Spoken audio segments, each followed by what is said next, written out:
All right, good evening, everyone. Welcome to our regular council meeting for Monday, March the 10th. Call the meeting to order at 6:30, and we'll begin with playing the national anthem.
We would like to begin by respectfully acknowledging that the town of Shelburne resides within the traditional territory and ancestral lands of the Anishinaabe, including the Ojibwe, Potawatomi, Chippewa, and the people of the Three Fires Confederacy.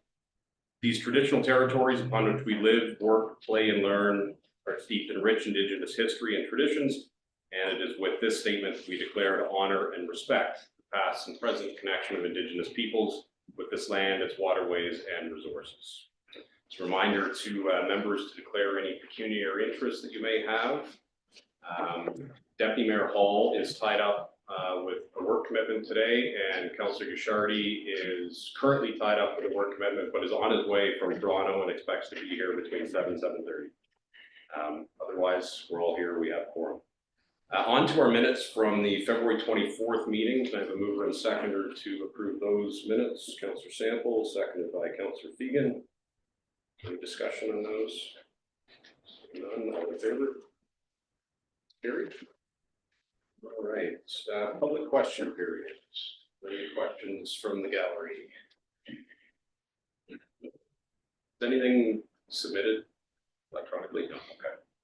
All right, and no presentations tonight, so we'll jump right into our reports. So the first report is from our town planner regarding 600 Main Street East and the Ravines Edge final approvals. Welcome, Steve. Thank you, Mayor Mills. Good evening, everybody.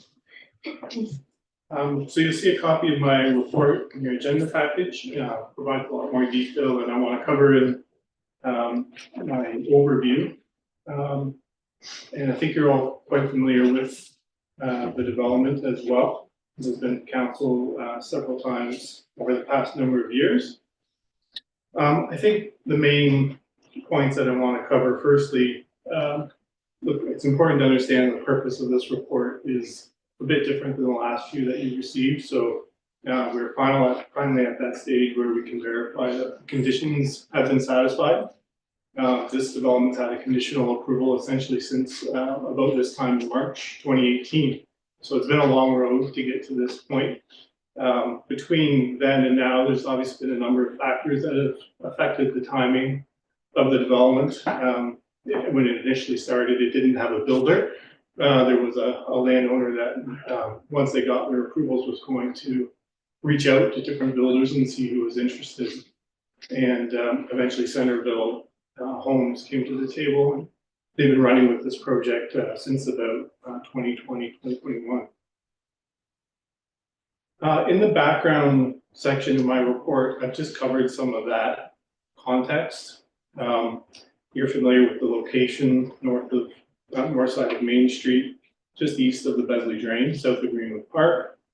That the draft plan has 58 units, primarily townhouses, although there's one building with 2 units, which is technically a semi-detached building or dwelling. That the original draft plan approvals, really since that 2018 approval hasn't significantly changed since then. The purpose of the conditions is to ensure that all of the details are established with respect to the servicing, the landscaping, the road design, all of those things. The development this is most similar to is the Shelburne Towns development, which was the subject of a presentation a couple meetings ago. And just like that one, this one is a subdivision that will create the blocks within which the units will exist, and they'll each be freehold townhouse units. So each one will be separately owned on its own property. But the roads and services within the development are condominium. So that means the town has no responsibility in terms of maintaining the roads, maintaining the services, all of those things. This one's larger than that, but same idea. A few of the steps were the subject of those previous council reports. So obviously the original draft plan approvals.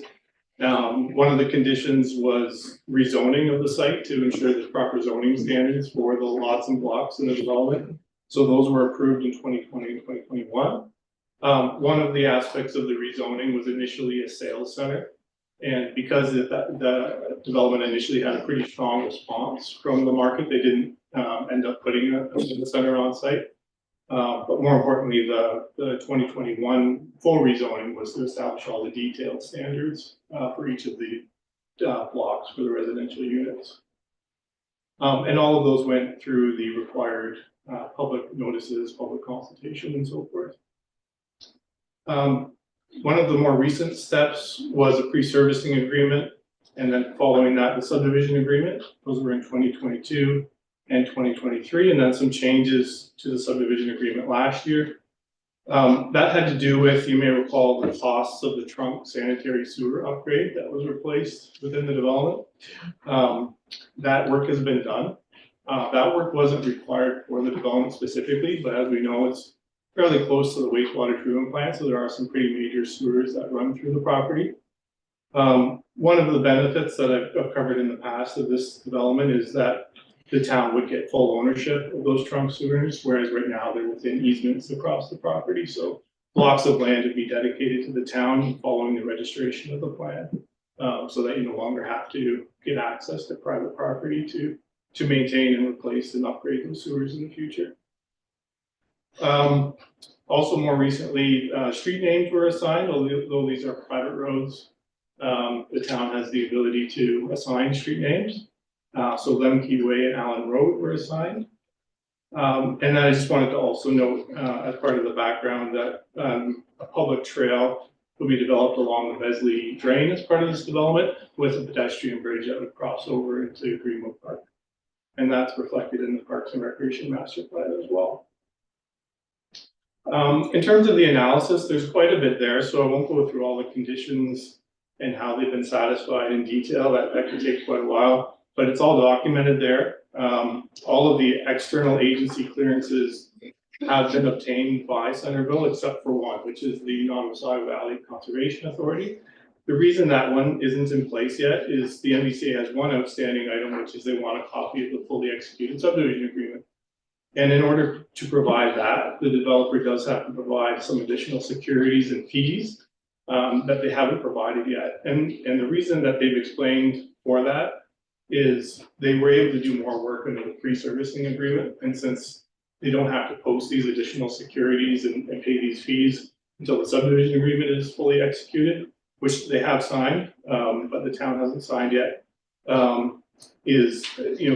that's just money out of their pocket while they can still do work under the previous agreement. So I reminded them again, those payments are due, and they are working on the additional security as well as the fees that they owe for that agreement. The final approval step in the process does not require normally involve any kind of public notice or consultation. Again, the reason for that is all the particulars of the development were established as part of the prior public consultation process. at the draft plan approval stage. There were a couple of conditions related to the condominium approval that still need to be addressed. Those are really registration details. So there are some, just like the Scone development, there are some easements that are required to ensure the condominium itself has access to, say, the front yards of the freehold units, because there'll be streetlights and other utilities in those parts of the development. And similarly for any rear yard drainage, those kinds of things. Again, not town responsibilities, but condominium corporation needs easements from the private landowners for that. So you can see there's essentially three parts to the recommendations of the report. The first is simply just to receive the report. The second deals specifically with the plan of subdivision. An M plan number obviously hasn't been assigned yet. That would happen if council supports the recommendation. There would be two remaining items for the developer to address before the clerk could sign the plan. Once the plan is signed, the developer then has to, through their surveyor, submit it to the land registry office. At that point, they can then pull building permits. As part of this update, I got an update from Centerville Homes. They regret that they couldn't attend tonight to speak directly to these items. They have been inquiring in recent weeks about the requirements for building permits, and I noted this as one of them, but they otherwise have their plans ready to go to start pulling building permits, which they indicated, and I know this is behind the timing that's been provided to you previously. They indicated that they want to start, kind of restart the on-site works in preparation for building permits towards the end of May. Obviously weather dependent, but that's their goal. One of the key parts of the development that they completed last year was that they paved the roads in the fall. One of the other reasons they can't pull building permits just yet is it was paved and then it was too late in the season for it to be inspected and certified. So when the snow melts and the frost is out of the ground, the town's engineers can go out and make sure everything was done properly. And then that would again get them another step towards eligibility for building permits. We need to make sure that those roads and services are proper before getting the building permits. And then the third aspect to the recommendation is regarding the condominium plan itself. And again, a couple of blanks to be filled in. One is the Dufferin Common Elements condominium number. That gets assigned by the land registry office after the plan is registered. And the reference to the subdivision plan, I put it here as 7MXX. We don't know what number it's going to be, but that would be determined once the land registry office has registered the plan. If council approves the recommendation tonight and they ultimately fulfill these conditions so that the clerk can sign the plan. The last item I wanted to cover with respect to this is because of some of these considerations, they do think it's going to take beyond the expiry date, which is April 2nd, to deliver a couple of these items. Take some time to get payments and the letter of credit together, and also for their solicitor and surveyor to prepare the remaining documents. Some of that is weather dependent because the surveyor actually has to put the bars out on site, and they can't do that when it's covered in snow and when there's frost in the ground. So what they've asked for, and it's not covered in my report, but what I've proposed as a way to address that and not give them too much more time, is that in both the second and third paragraph of the recommendation, it would read, upon the clerk's receipt of the following no later than May 30th, 2025. And I put that in the condominium one as well. So essentially what that would do is give them another couple of months to get these items together. If they don't, the plan would, those approvals would automatically lapse.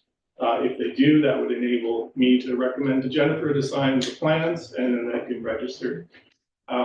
The other thing that would allow them to do is if for some reason they're still not able to address those items remaining by May 30th, they could come forward with a formal request to you for more time. And that would involve another report back to you. Hoping that doesn't happen, but at least this time it's not another full year.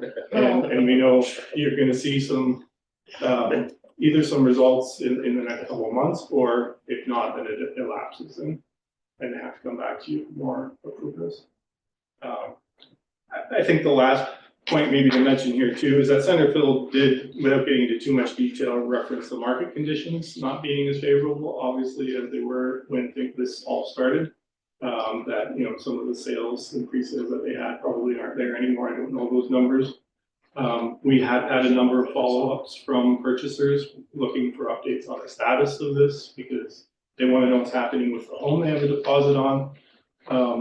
Centerville recommitted again. They're 100% committed to completing this project. Timing is not what we thought it would be, but they wanted me to express that commitment again to you on their behalf. So with that, I'll pause there. If you have any questions, I'm happy to try and answer them for you. Okay, thanks, Steve. Questions? Sir. Thank you, finally. You might see some light at the end of the tunnel on this one, but I think if I remember correctly, all the units did get sold, right? Every one of them at that place. Yeah, one of the things that the draft plan approvals allows them to do is take deposits on units. Yeah. And it went really quickly That's what I with thought. all the units initially. Yeah. Now, given the time that's gone by and how the interest rates and other things have changed in the general market, I'm not sure how many of those deposits they still have, how many homes they have sold, but they haven't shown any signs of, you know, backing off on their building permit process. They've already done all those drawings and plans. Yeah. They just may not get built as quickly as it might have otherwise.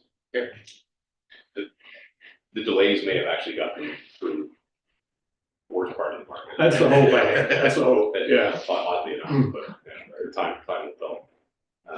Anybody else? Okay. All right, thank you, Steve. So as Steve mentioned, I'm not going to read verbatim the recommendation. It's in the report there. But we're receiving the report, providing approval for the plan of subdivision and authorizing the clerk to sign that upon receipt of those two items by May 30th, and we'll insert that date into the motion. And then finally, to approve the plan of condominium and to authorize the clerk to sign that as well upon receipt of two items there, again, by May 30th.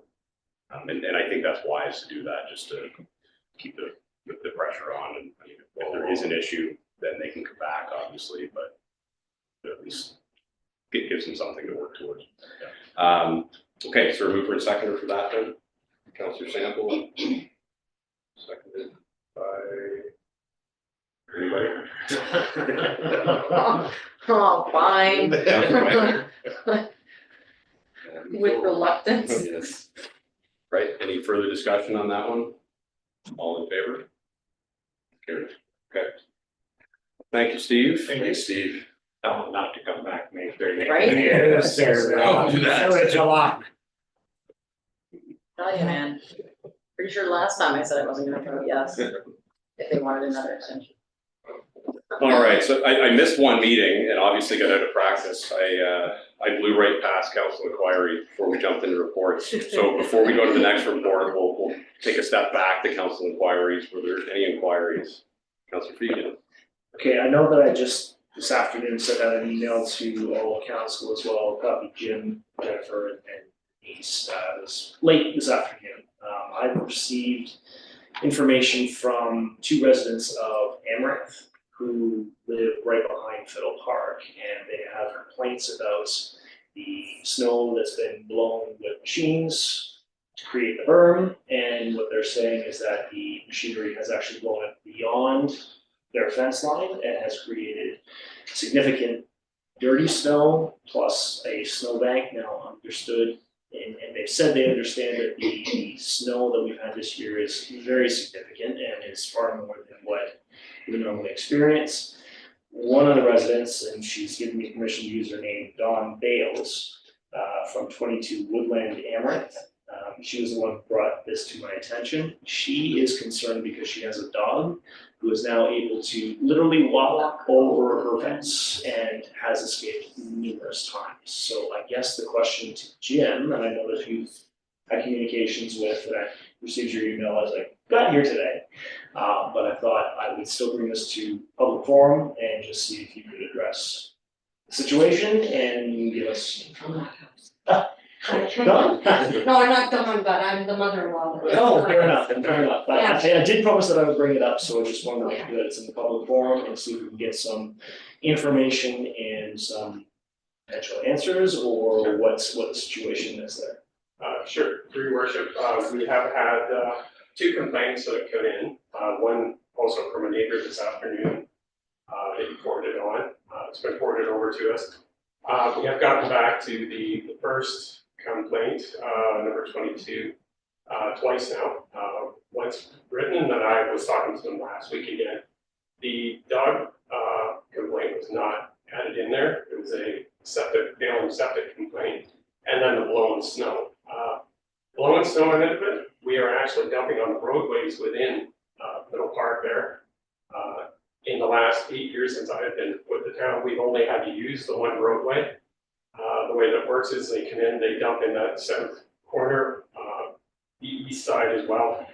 And then after the haulage for the night is done, the blower comes in earlier in the morning and then blows that off the roadways. So what they did with the first section there is a pre-existing berm that's there for noise attenuation on the east side of Fiddle Park or the west side of these properties, as well as a tree line across the top for extra acoustic damping there as well.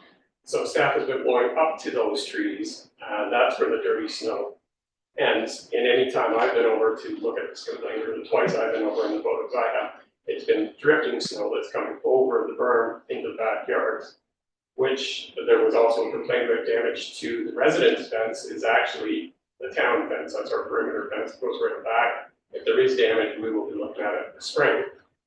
However, with that berm there, the snow has to have drifted over that before, because the prevailing wind takes it from west to east. It just can't help it, so. Outside of that, there hasn't been any snow that's been blowing into the backyards that I've seen. It's just been up the berm. And now we're actually one roadway over in there. We're not even in that section anymore for the last few weeks that we've been hauling snow in there from towns.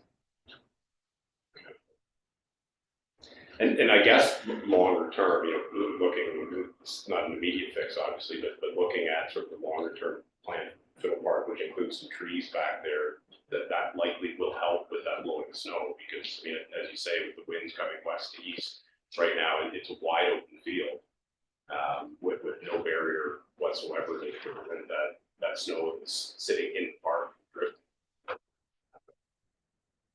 It's still a little ways away though. Yeah, no, for sure, yeah. It's phase Yeah. two. Quick question, do we put up a snow fence in that area? No, we don't. If it keeps being used by, the residents touring through that, we were gonna put up barricades just to block that section off so people can't get back in there. But no, we don't snow fence it as it is. So The only place we use snow fence is down Victoria off of, Wesley Farm, so. in the future, would it be advisable to put a snow fence up in that area, just in case we get another one of these beautiful winters again? Well, the berm and the trees are doing the job of a snow fence. It is dropping snow, but it is leading to that condition where it's allowing that snow to deposit on the back side of the berm or the east side where it blends in then with the backyards as well, so. In the future, is there a possibility instead of blowing the snow towards that fence line, because of where that roadway is, can we not blow it into the middle of Fiddle Park instead? Free worship, we usually put it in that back corner just to be out of the way, and we don't usually have this volume, so, if we knew we were gonna get that, we're lucky we do have that option of another roadway, but we are getting pretty close there. If you're out there now, the second roadway or the middle roadway, it's gotta be, the last time I seen it, 4 or 5 feet deep of snow across that whole section of it. But, the hope is in the future with, this is still in the planning stages, is to relocate that totally over towards our sewage treatment plant if that goes forward. And we have area there with the lagoons that won't be needed, we can turn that into a lined snow dump. So That was gonna be my next question, because if we're developing Fiddle Park, we put it, where are we gonna put it? Yeah. Right, so, Yeah. yeah, we said, yeah. But then we don't wanna create that problem either, when we're, Absolutely, river snow. yeah. Okay, well, let's hope that we're done with the majority of heavy snowfall for the year. Yeah, and I guess we'll just sort of keep an eye on it, but thanks for raising that. Anything else for inquiries? No? Okay. All right, gets us back on track then. So the second report is from our Director of Legislative Services clerk regarding the administrative monetary penalty system. Jennifer. Thank you, through your worship. So this is a natural progression through this project stage. We're at this stage now where there are bylaws and policies that are required to be passed. So the draft bylaw attached to my report addresses the various elements of the adjudication process, from the issuance of the ticket to its resolution, and incorporates parking and non-parking bylaws in the offenses. The penalty amounts attached to the draft bylaw are the current and prescribed set fines that have been previously approved through the Ministry of Attorney General. These set fines are pre-existing. The AMPS bylaw brings these set fines into the form of an administrative penalty by designating them such. So while they still remain in the provincial offences court, that bylaw still exists, so that if the OPP at any point in time need to issue a property 2 or 3 ticket, they can still do that. So we're taking these POA set fines and we're bringing them into an administrative penalty and adjudicating it through the municipality. That's what the purpose of this is. So on page 2 of my report, it notes the policies that are mandatory through the legislation. Staff have spent a considerable and significant amount of time engaged in this project in hopes of having it implemented by the end of Q1, which is March, the end of this month. Might have to put that start date, push it out a little bit further as we wait the provincial election for road government. So our agreements with the MTO, they were. I've reached out to them today in hopes of first take those and get going. And as we continue to move through the implementation process, the draft bylaw attached to my report is required to be enacted. So I kept it simple because I think I probably have some significant questions. You take any questions? Okay. All right. Questions for Jennifer?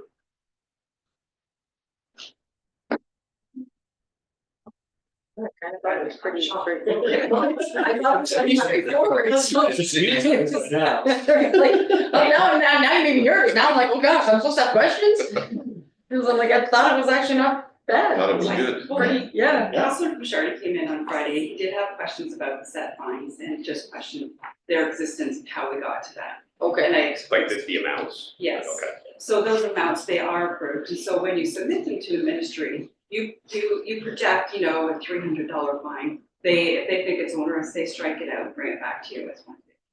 So the set fines attached to the administrative bylaw, the AMPS bylaw, those have already been pre-approved. So what we don't want to do is make those set fines onerous. Yeah. What we'd like to do is just to first get this project implemented, see what the workflow and what the workload looks like, and then come back in the future to council. We may update some of those as we program this.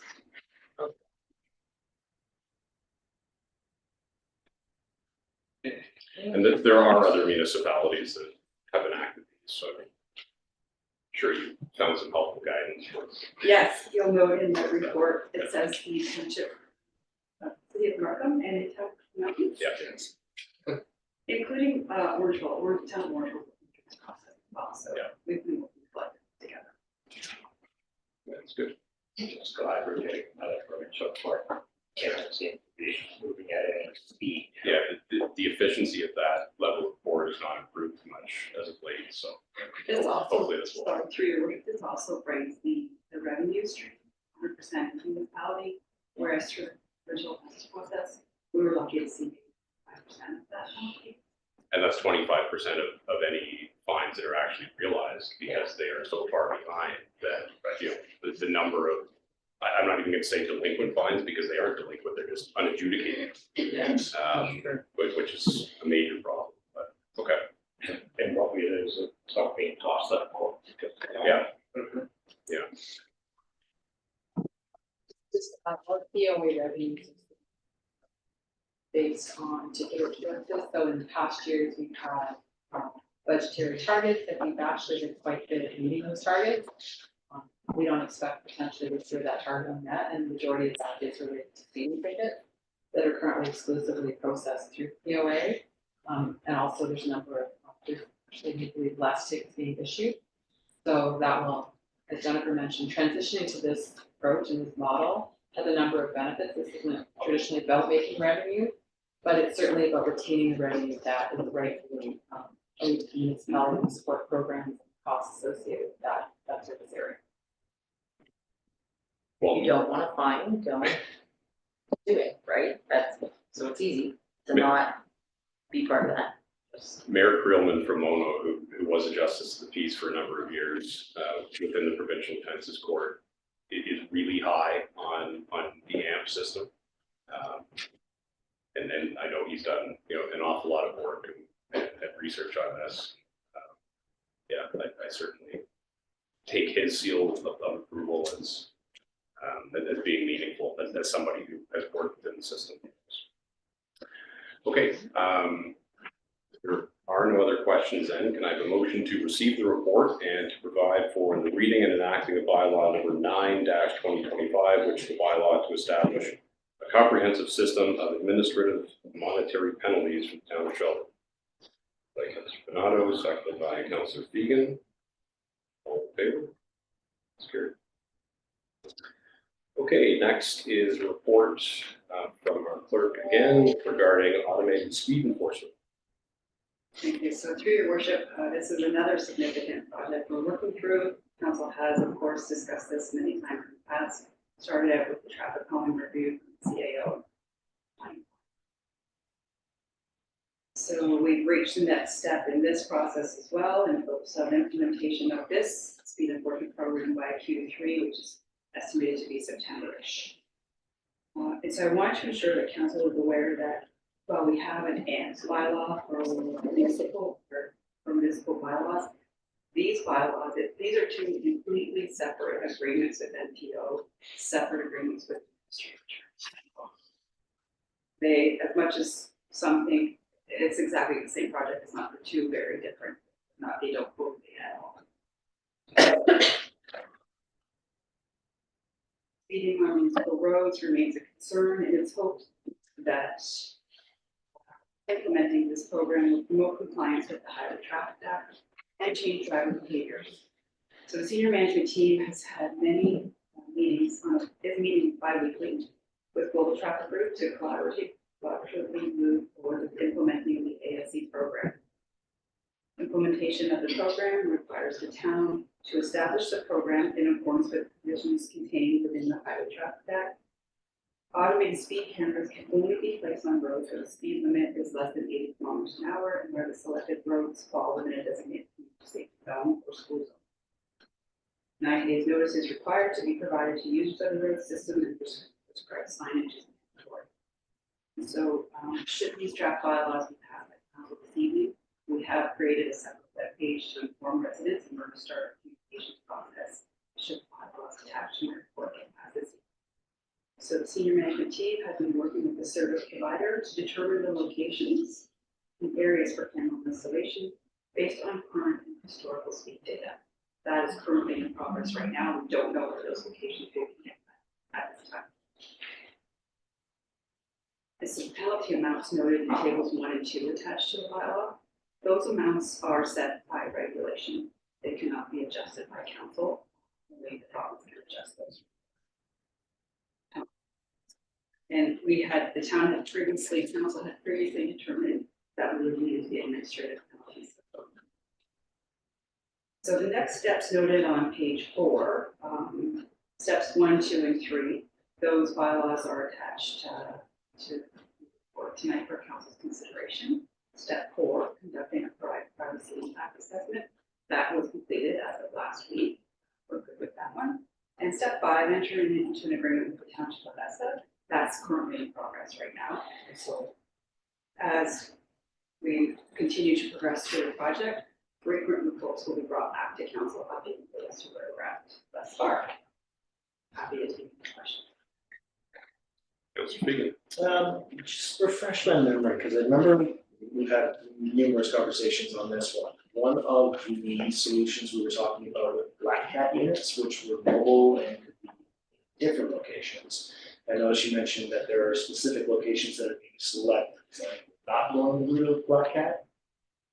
So while the Black Cats, through your worship, while the Black Cats collect the speed data, they don't have the ability to issue a fine or penalty notice. And so we're using those to provide the historical speed data in order to determine where we should be located. So these speed cameras, they are interchangeable and will be located throughout the town. Once the communications and the determined locations, the website on the communication page will have a map that details where they're located. 90 days notice, so you'll see signage go up, municipal speed camera coming soon to this area. Once it's activated, you'll see a different sign that says municipal speed enforcement. Okay, so these units are gonna be stationary, they will not be moving around, they will be permanent locations. No, not permanent locations. So we'll keep them in a location for an extended period of time to determine if it changes driver behavior. Mhm. And if it changes driver behavior, then we may look at relocating them to a different. So they are mobile units. So if and when we move them, I'm assuming we have to give the same requisite 90 days notice for the new location. I'll just add that we've determined that we're gonna commence with a minimum of 5 locations. We'll also be, unlike some municipalities that only capture data one way, we're gonna be doing it both ways. Both So directions. both directions on the same street, and the data, as Jennifer mentioned, and we had that in the original report when we itemized based on the campus or adaptions. Based on the units that we have that capture the speed, how many were over the percentiles, and we focused in on those streets that we have the data to substantiate why we might go with that. We also had a conversation that if we were going to go with the intent, that our intent was truly, the reason and the intent was to truly change driver behavior and not about generating ticket revenue.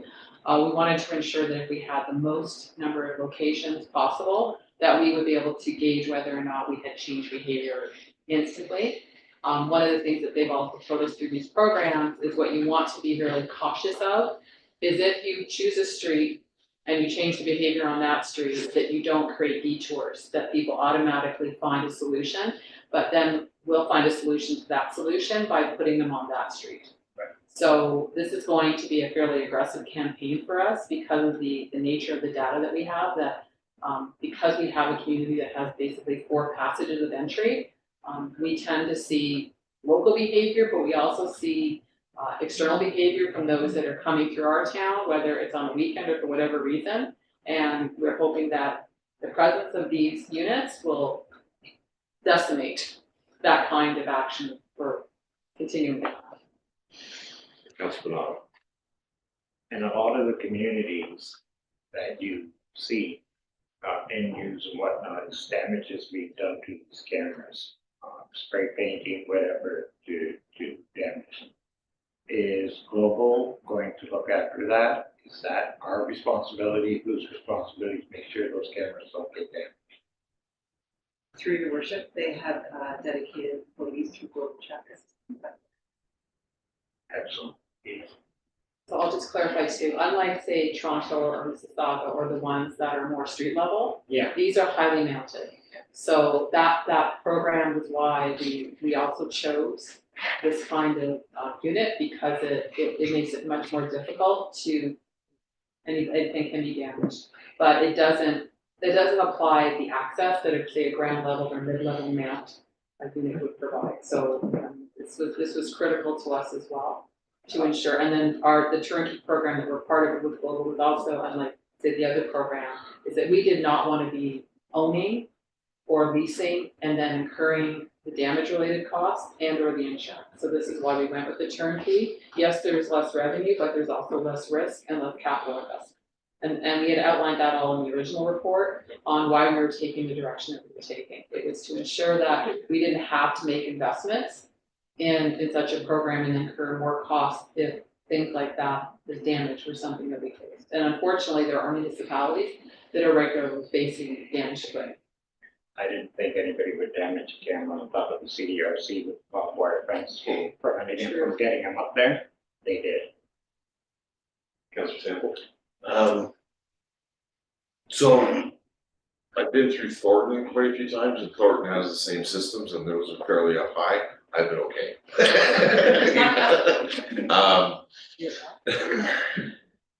What I've seen is they've been on hydro poles though, so are we using our light standards or are we putting separate pole systems in for it? Is there any other lights? We're using our existing, we're using our existing poles. So in the interest of full disclosure, I too am familiar with the cameras in Thornton, and I received a ticket between Christmas and New Year's, which actually was the source of like a lot of laughter in my household because I'm notoriously slow. Second traffic or speeding ticket ever in my life. But I knew where it was, and it's heading east out of Thornton, and I guess I started accelerating too early, and I think I was 11 kilometers over, but there it is, and they got me, and you know, there's no argument. But paid the fine and carried on. To Denise's point, though, I think, you know, in terms of messaging to the public, I do think it's worth restating that, you know, when council discussed this before, this very much was about trying to change behavior, trying to bring these speeds down. And quite frankly, if we ever get to the point where we aren't issuing any tickets, I think that's the perfect, you know, end of the story.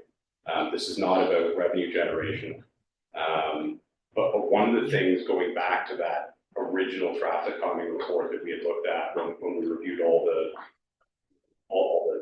detailed data, some of those really, really high levels of speed tend to be at like strange hours, like 2 to 3 in the morning. But what I like about this is, you know, these things are always there, they're always on duty, unlike, you know, human police officers, which can't be in all places at all times. But, you know, these are not ambushes. Everybody should be fully aware, you know, that they're there. They have 90 days notice. It's publicly posted where they exist.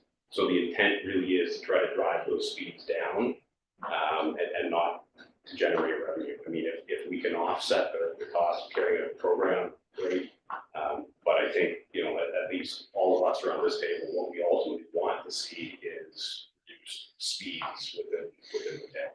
So, sure. Just to mention, while we run this program on the implementation, we will still parallel have the program running with the existing units that will capture percentile. That will help us make determination in the future where we move them to. And we also feel, I mean, again, anecdotally, but we'll see if the evidence supports that once you implement as many cameras as we are planning to implement, and even though they're known, that may actually just subsequently change behavior on all of our streets. So then we could go back to looking at traffic calming measures, whether that's bump outs, whether that's more parking, whether that's getting a roundabout. I know, I'm kidding, we're not. But there was a whole menu of options within that portfolio that are traffic calming driven that have also proven to be successful. They have changed some behaviors. So we'll be using the revenues, as we've said, which is required from this program to reinvest into those kinds of initiatives. So again, we're not going to be absent data of the other streets, and we'll be bringing that back regularly to council as well, so that the community is aware of what's happening, because you're always hearing from the residents that they feel that they're speeding on the street. That those other units can help validate whether or not that's the case and where it is, that they'll be candidates for future cameras. Through this program, they had indicated if you want 10 cameras, you can do it, but we have to rationalize that makes sense, because there's certainly a cost to them. It's a massive investment for the company that we're partnered with, and we want to be very reasonable. When we asked for 5, we weren't really sure they would give us 5, but they certainly, and they actually recommended to us, and credit to them, that it makes a lot of sense to do both ways. You're not really achieving what you need to achieve if you're only doing one side of the street. So we're excited about this project. As Jennifer said, there's been a lot of staff time devoted to this, and I think it's truly a response to a community that wants something to be done. And the residents have shown us that those concerns about speed are actually legitimate based on some of the data that we brought back to you.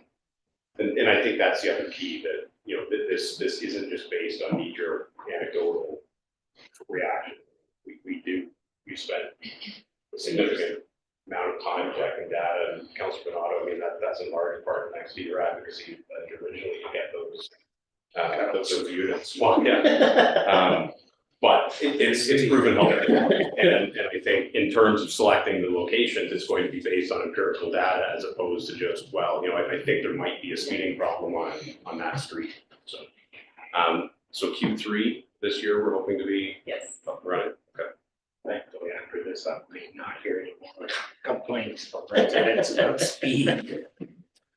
All right, so with that, can I have a motion to receive the report and provision for 3 bylaws, so bylaw 10, 2025, which is the bylaw to establish and implement the AMP system with respect to automated speed enforcement cameras.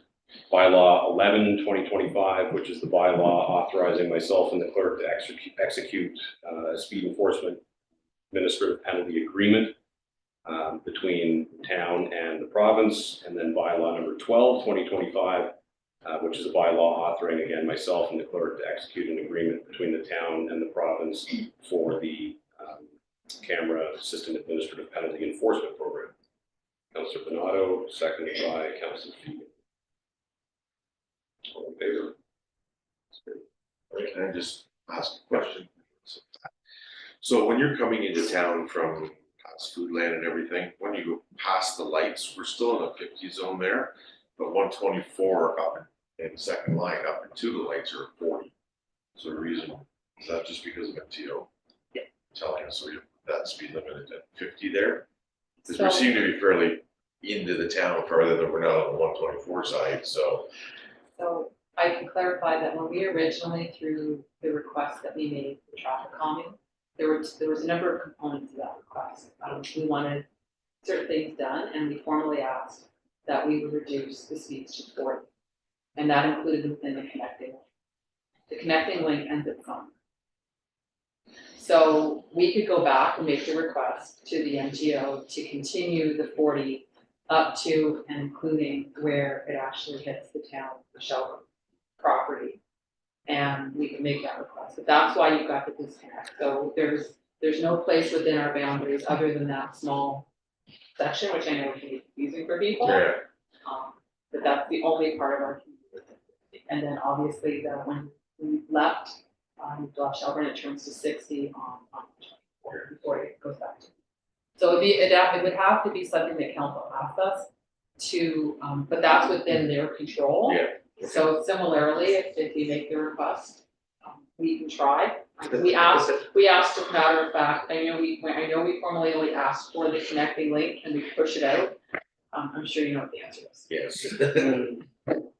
I thought it was that, I just wanted to make sure, because there was some questions come up. Yeah, so I mean, not that the only thing that would happen if when you come into town past the Foodland, if it dropped from 80 to 60 to 50, then there probably have to be more of a push out to get because of their protocol. Yeah. So it couldn't drop from 60 to 40. It would, there's, Jim wanted to explain this more, he knows the. I get it, I understand it, so. Yeah, so. I understand the flow of it and all that, it just seemed like we could get the lights, you know what I mean? There's the lights, we can start 40 after the lights, so, but it's fine. Just so I can answer people that are asking me, why did you do that? Well, we didn't do it, it was MTO, perfect, thank you. Jennifer?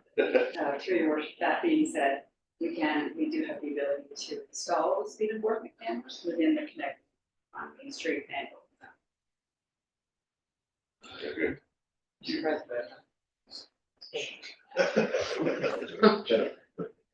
Yeah.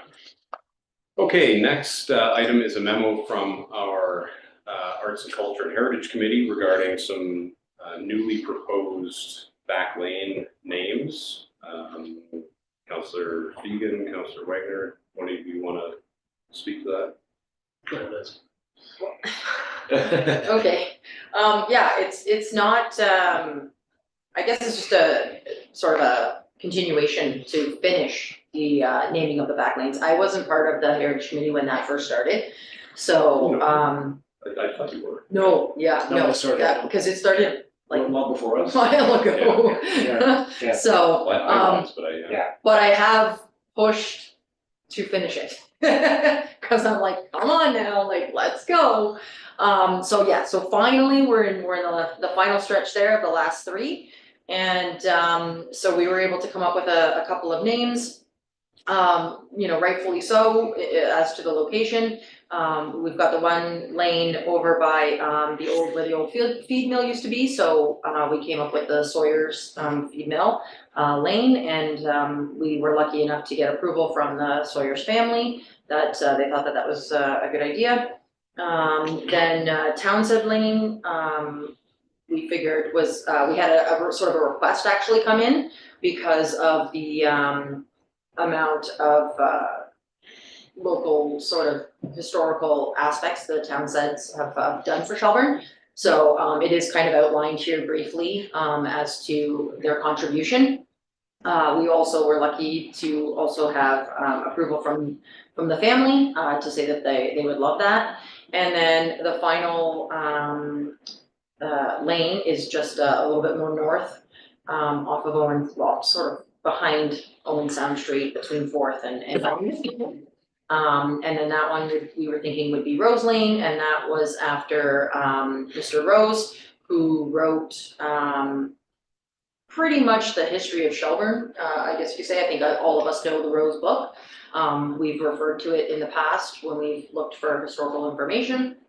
And now unfortunately, we weren't able to secure 100% approval for that because we can't seem to find any living relatives of Mr. Rose, but we feel that it's something that is honorable, so I don't think anyone would be upset about it. So yeah, so just kind of finishing up those three lanes, and then what we'll do is we'll install the plaques like we have in the previous lanes, where if you do travel to any of the back lane, you'll see at the end, the entrance and sort of I think the exit as well. I think there's two, right? Yeah. It's a really nice oval plaque. It's colored. It gives you some information. Sometimes there's a photo. So we'll be finishing up with those as well upon approval of these names tonight. Okay, excellent. So Karen, I know that you made the one suggestion, and I don't want to put you on the spot, but if you would like to mention anything about Townsend Lane, certainly more than welcome. The history, but I presented it. I've been a friend of the Townsend family for many years. In fact, their daughter Pixie, I grew up with, and she's my best friend since 18 months old, and she's still my best friend now that she lives in Whistler. So they have quite a history within Shelburne with the Shelburne Museum, and I think they even donated a Gatling gun that sits on the property. But where their Townsend Enterprise actually sat, basically where the entrance off Victoria Street is, where now it's the entrance into the parking lot. Harold and Lucy did so much for Shelburne. Actually, I was surprised when their son sent me all the information of actually everything that they actually did. So I just think that, I guess my question is that this is a good thing, and thank you very much for considering it. And I know about the plaques, but are you actually putting up like a post with a sign on it? Like to say this is Townsend Lane, this is Heritage Lane? Haven't, I don't think. It's mainly just been sort of the plaques, but they're on they sit about 3 feet high, probably 4 feet. 4 feet. 4 feet high? Yeah, so they kind of sit about 4 feet high, so that's sort of, I guess, the only, so far anyways, the only signage that we have, but we could always look into something. Well, because in Orangeville, their laneway signs actually have a sign. Because as most of you know, I live on Main Street, which is down the way. And when I tell people, it would be nice to say, oh, come up Townsend Lane, right? Right. And instead of giving this whole explanation, oh, you can come through the town hall parking lot, you can come straight down. So there's that. So I would really like to see actual signs that say Townsend Lane, Claridge Lane, Rose Lane. And as for the Rose, I knew John Rose. Anybody that grew up in Shelburne knew John Rose, so if you can't my family, but people that knew him, it was a wonderful man. Yeah. That's what we've heard, so. So And, as far as those street names or street signs, I suppose we bring that back to the Heritage Committee for You discussion. have to, yeah. I think Jennifer has. Yeah. Thank you, comment on that. through your worship. So yes, street lights are also inside, installed with the plaques, so you'll notice Jelly Lane. Or they all have street lights that go with them, okay, so those will also. be installed. Oh, perfect, perfect. okay, perfect. So yes, we will. Where's the section one?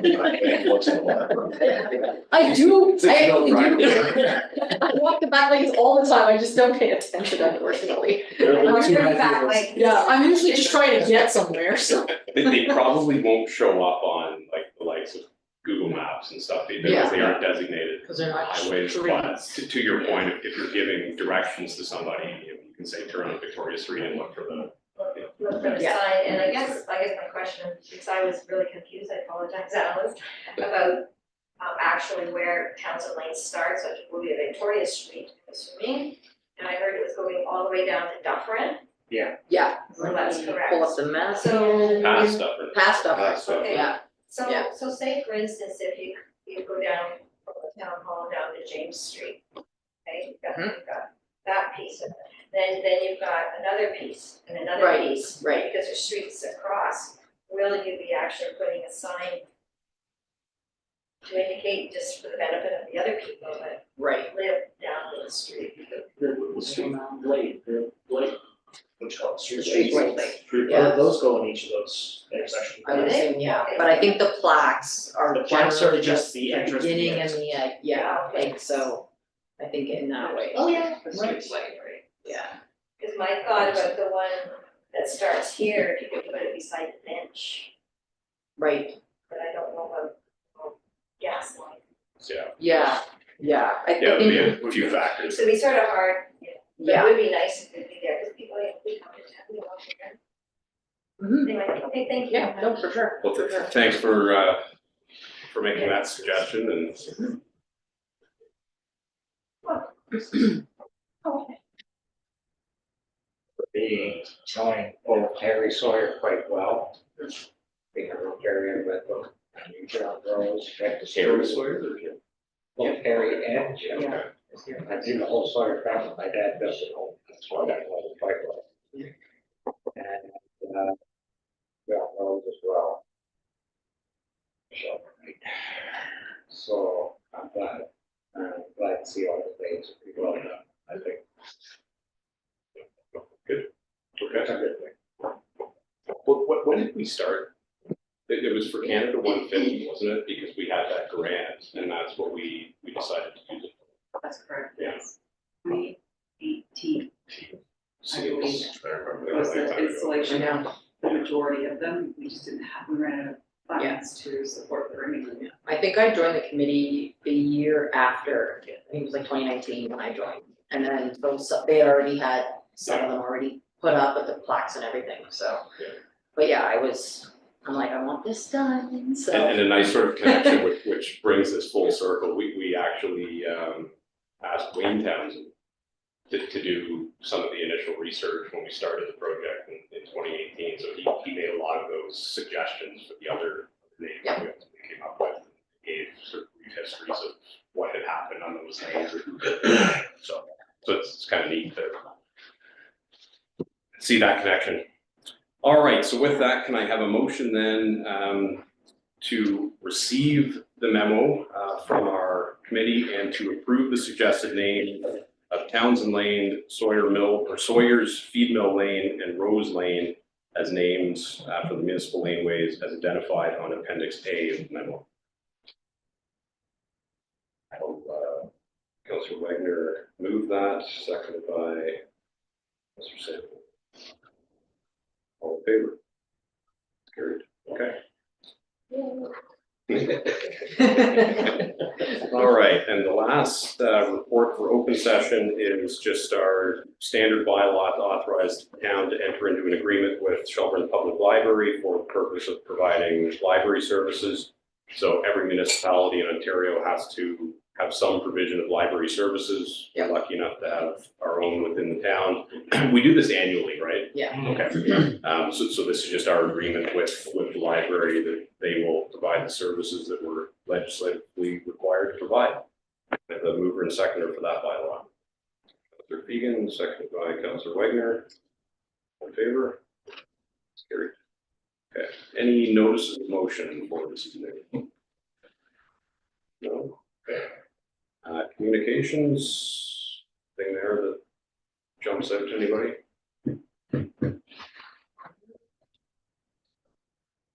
Okay, can I have a motion then to receive those items as information? Councillor Donato, seconded by Councillor Fegan. All in favor? Carried. All right, I think maybe what we'll do, because Councillor Bichardi had said he thought he was gonna be here by 7:30. Why don't we take maybe just 5 minutes? And then we'll jump back into closed session, maybe give him a few more minutes. I'll give him a quick call too and see where he's at.